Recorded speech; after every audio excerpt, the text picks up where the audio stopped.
When I was a kid, the disaster we worried about most was a nuclear war.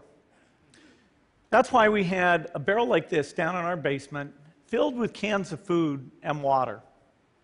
When the nuclear attack came, we were supposed to go downstairs, hunker down, and eat out of that barrel. Today, the greatest risk of global catastrophe doesn't look like this. Instead, it looks like this. If anything kills over 10 million people in the next few decades, it's most likely to be a highly infectious virus rather than a war. Not missiles, but microbes.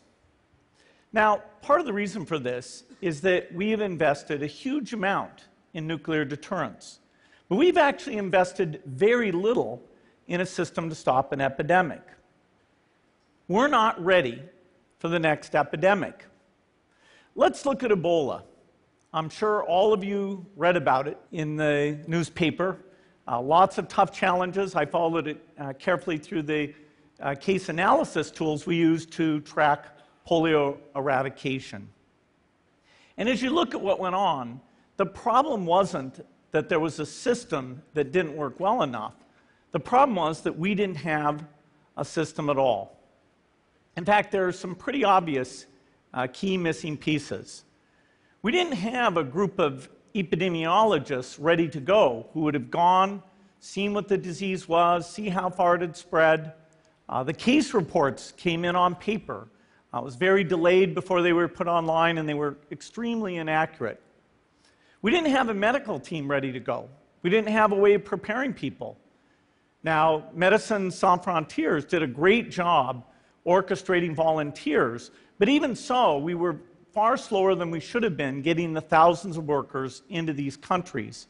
And a large epidemic would require us to have hundreds of thousands of workers. There was no one there to look at treatment approaches, no one to look at the diagnostics, no one to figure out what tools should be used. As an example, we could have taken the blood of survivors, processed it, and put that plasma back in people to protect them. But that was never tried. So there was a lot that was missing, and these things are really a global failure.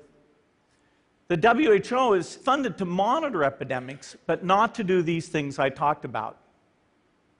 Now in the movies, it's quite different. There's a group of handsome epidemiologists ready to go. They move in, they save the day, but that's just pure Hollywood.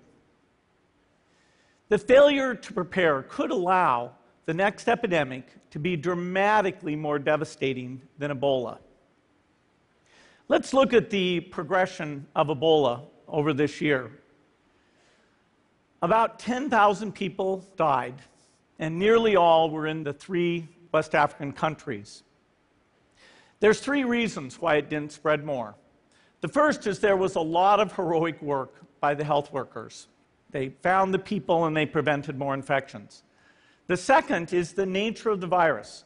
Ebola does not spread through the air. And by the time you're contagious, most people are so sick that they're bedridden. Third, it didn't get into many urban areas, and that was just luck. If it had gotten into a lot more urban areas, the case numbers would have been much larger. So next time, we might not be so lucky. You can have a virus where people feel well enough while they're infectious that they get on a plane or they go to a market. The source of the virus could be a natural epidemic like Ebola, or it could be bioterrorism. And so there are things that would literally make things 1,000 times worse.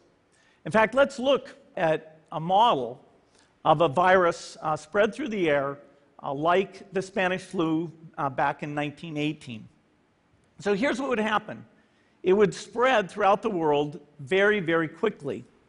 And you can see there's over 30 million people die from that epidemic. So this is a serious problem. We should be concerned. But in fact, we can build a really good response system. We have the benefits of all the science and technology that we talk about here. We've got cell phones to get information from the public and get information out to them. We have satellite maps where we can see where people are and where they're moving. We have advances in biology that should dramatically change the turnaround time to look at a pathogen and be able to make drugs and vaccines that fit for that pathogen. So we can have tools, but those tools need to be put into an overall global health system, and we need preparedness. The best lessons, I think, on how to get prepared are, again, what we do for war. For soldiers, we have full-time waiting to go. We have reserves that can scale us up to large numbers. NATO has a mobile unit that can deploy very rapidly. NATO does a lot of war games to check, are people well-trained? Do they understand about fuel and logistics and the same radio frequencies? So they are absolutely ready to go. So those are the kinds of things we need to deal with an epidemic. What are the key pieces? First is we need strong health systems in poor countries. That's where mothers can give birth safely, kids can get all their vaccines, but also where we'll see the outbreak very early on. We need a medical reserve corps. Lots of people who've got the training and background who are ready to go with the expertise. And then we need to pair those medical people with the military, taking advantage of the military's ability to move fast, do logistics, and secure areas. We need to do simulations, germ games, not war games, so that we see where the holes are. The last time a germ game was done in the United States was back in 2001, and it didn't go so well. So far, the score is germs 1, people 0. Finally, we need lots of advanced R&D in areas of vaccines and diagnostics. There are some big breakthroughs, like adeno-associated virus, that could work very, very quickly. Now, I don't have an exact budget for what this would cost, but I'm quite sure it's very modest compared to the potential harm. The World Bank estimates that if we have a worldwide flu epidemic, global wealth will go down by over $3 trillion, and we'd have millions and millions of deaths. These investments offer significant benefits beyond just being ready for the epidemic. The primary health care, the R&D, those things would reduce global health equity and make the world more just as well as more safe. So I think this should absolutely be a priority. There's no need to panic. We don't have to hoard cans of spaghetti or go down into the basement. But we need to get going because time is not on our side. In fact, if there's one positive thing that can come out of the Ebola epidemic, it's that it can serve as an early warning, a wake-up call to get ready. If we start now, we can be ready for the next epidemic. Thank you.